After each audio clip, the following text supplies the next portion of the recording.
Good evening to all, and thank you very much for being here. Special thanks to my fellow San Diegans who had to travel the distance. I'm touched by the most generous comments of my fellow San Diegans, even if only a fraction of what they said about me were true, it would still be high praise. I'm most grateful to them. I'm also most grateful to the American Hellenic Council for recognizing me tonight, together with the other honorees. They are all persons of high accomplishments, persons who have given priority to the common good. It is an honor to be in their company, and I heartily congratulate them for their achievements. The award from the Hellenic Council has a special significance to me because it bears the name of a distinguished academic, a Hellenist, and a great human being. Theodore Saloutos' studies on the agrarian history of the nation in the 20th century and the Greek immigrant experience in the USA are considered definitive studies in their respective fields. He was one of the founders of the ancestor of the American Hellenic Council and passionately worked for many Hellenic causes. I hope he would approve of the Council's decision to grant me this award that bears his name. I'm sure that Saloutos would applaud the Council's activities over the years, and I want in turn to publicly congratulate the Council for its work, standing up for justice and international law. With other fellow San Diegans, including Alex Grigopoulos, George Carreras, and George Koulaxis, I have myself visited the local offices of members of Congress on behalf of the Council. Dr. Nikolaos Alexopoulos, Dino Andrianos, Eleftherios Polychronis, Kelly Polychronis, and many others I've met over the years, and I appreciate the tremendous work they've been doing for the Council. This year, I had the pleasure of meeting Alex Mizan and Kathy Tabularis, and I want to thank them for all their effort in organizing the event tonight. But I want to express my appreciation for one of the founders of the Council and its ancestor, a person of whose work I knew from afar before there was a Council. When the dictatorship ended democracy in Greece in 1967, I spent almost every hour of my life for 2 years working for the restoration of democracy in its birthplace.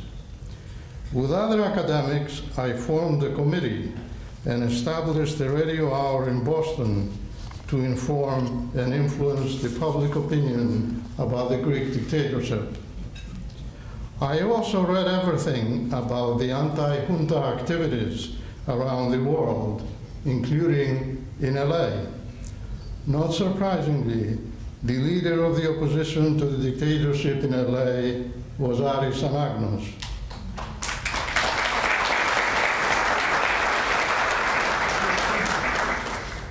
Throughout his life, a champion and defender of freedom, democracy, and justice, wherever in the world they were threatened, from Greece under the Nazis to Latin America under the dictators and everywhere else. I'm deeply saddened to hear that he is not well, and I hope you all join me to wish him a speedy recovery. I'm recognized tonight for leading the way in establishing 3 endowed chairs in Greek history at UCSD. This is a unique project and truly a community achievement. It became a reality only because of the contributions and efforts of many. But I want to acknowledge my gratitude to a few people who responded to my call at the outset and played a prominent role in bringing the project to a happy conclusion. First, those who gave the lead gifts for each of the chairs. Jeannie and Jerry Ranglas for the Endowed Chair in Ancient Greek History. Karl Vasiliadis, who is here tonight, for the Endowed Chair in Byzantine History. And the Nicholas family, George, Penny, and their son James, for the Endowed Chair in Modern Greek History. These major gifts provided the foundation of the project and made it possible to raise the remaining funds. 2 San Diego organizations and 1 other individual also made substantial contributions. The Hellenic Cultural Society, IHEPA Chapter 505, and Mrs. Elizabeth Theodorelos. I must acknowledge one more time the special help of George Koulaxis, President of the Hellenic Cultural Society, for his leadership in securing the funds from the Society and his and Mary Koulaxis' efforts in completing the fundraising of the project. I owe special thanks to George Carreras, who worked with me on the project from the moment I conceived it and skillfully guided me in mobilizing the San Diego Greek community. I hope you will forgive me my acknowledging publicly for the first time someone very close to me, my wife, Mirtali. Not only for the work she did, but primarily for her support when we encounter major obstacles both within the campus and the community. I know she shuns the limelight, but a significant part of this award belongs to her.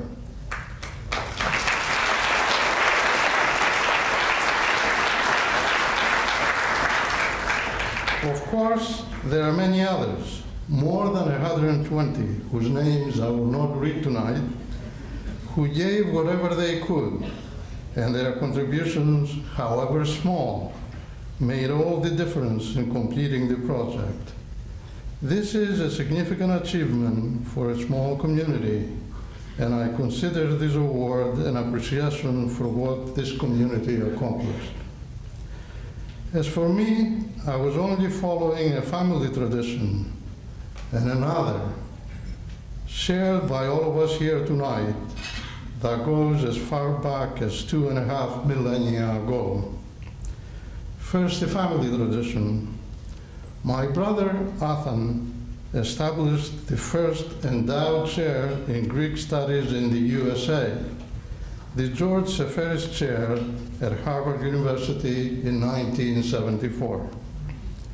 20 years earlier, my father almost single-handedly built a school in our village in 1954 with 7 sacks of cement from the Greek government and money he raised from his fellow villagers who had immigrated to the USA. But the tradition of supporting education and the pursuit of knowledge in the Greek world goes at least as far back as Plato, who built the first university with his own resources and left his estate for its support after his death. Aristotle followed him by spending a considerable portion of his resources for the establishment of the most comprehensive university of antiquity. For me, Plato and Aristotle pointed the way. The Nicholas family endowed chair in modern Greek history has been filled with a distinguished historian, Dr. Thomas Galland, who is here tonight, who has, with great enthusiasm and unlimited energy, embarked on building a comprehensive program in Greek history from the ancient times to the present. A charismatic teacher, he draws hundreds of other graduates in his modern Greek history classes, an area of history that is hardly taught in the USA. He already has a number of graduate students working on modern Greece, and he has established collaborative and exchange programs with several of the Greek universities. Although the financial crisis gripping higher education and the state of California has slowed down the filling of the other chairs, the accomplishments so far are reasons to celebrate. Speaking of celebrations brings me back to the ancient tradition I alluded to earlier. Aristotle remarks that we celebrate and amuse ourselves in order to do more noble things and not the other way around. Noble things are those that aim at the common good, and he thought education and the pursuit of knowledge are among, if not the greatest, common goods. Guided by Aristotle's noble thoughts, let us all help strengthen the very few programs in Greek studies we have in the Southland. All of them need our support to continue doing and improving their work. But that alone is not enough these days. Programs and faculty positions in Greek studies are being eliminated in this country and abroad because of the financial crisis that has devastated many institutions of higher learning. Even the teaching of ancient Greek history, the tradition that invented democracy, by which we live and for which others die today, and the tradition that has taught us the values of freedom, equality, and justice is threatened. We need to establish more endowed chairs in the Southland to ensure that young people today and in the future are taught the things that have shaped and continue to shape human life. I hope that we will rise to the occasion again. Thank you very much.